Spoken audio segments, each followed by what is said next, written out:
Bismillahirrahmanirrahim. Apa kabar semuanya? Baik ya. Di sini saya akan menjelaskan ada materi. Ini BBMA Advan. Perhatikan. Ini sharing aja ya. Nah, di sini re-entry dari zone zero loss time frame daily. Yang mana zone zero loss sudah sering saya jelaskan.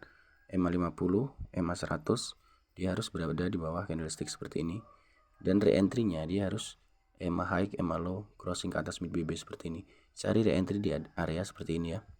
Contohnya di sini. Ini zone zero loss, di sini re-entry, dia naik. Nah, di sini akan kita validasikan dan kita lihat support resistennya teman-teman di sini. Kalau dilihat di periode sebelumnya di sini ya. Di sini ada resisten yang sudah di break oleh candle ini. Maka resisten yang sudah terbreak ini di periode depan dia akan berlaku sebagai support. Oke ya. Jadi support ini tepat di re-entry zone zero loss time frame daily.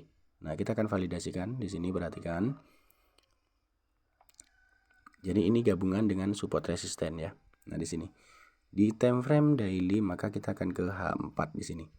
Nah, H4 di sini saya memakai konfirmasi MHV, market hilang volume ya.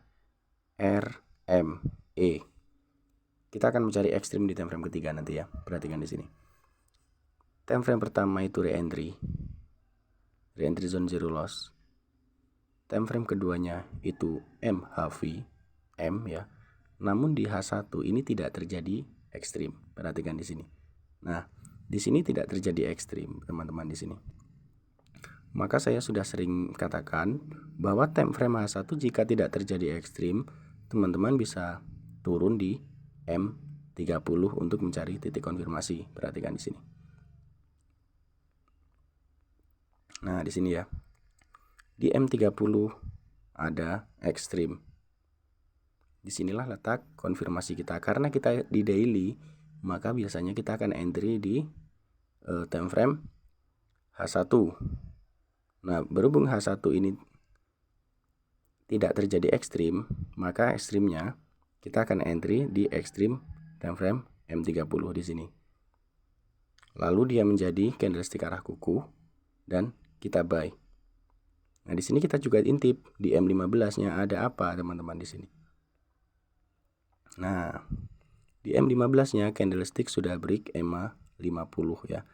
Break EMA 50 dan kita ambil buy ya. Jadi analisnya seperti ini ya.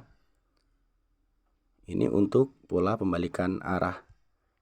Kalau kita lihat dari time frame kecil, kita entry counter trend ya.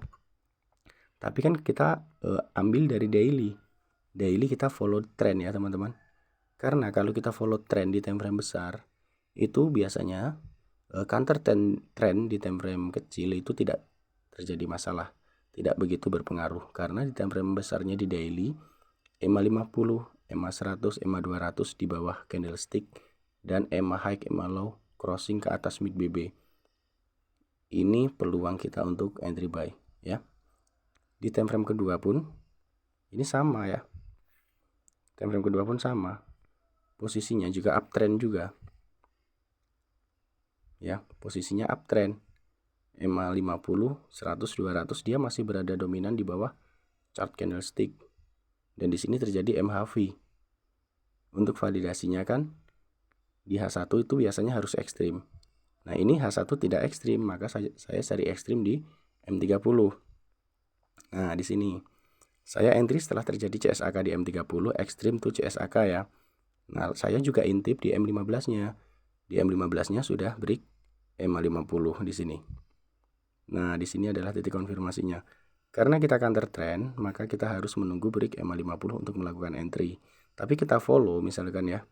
Semua mendukung searah dengan trend, itu kita cukup candlestick arah kuku.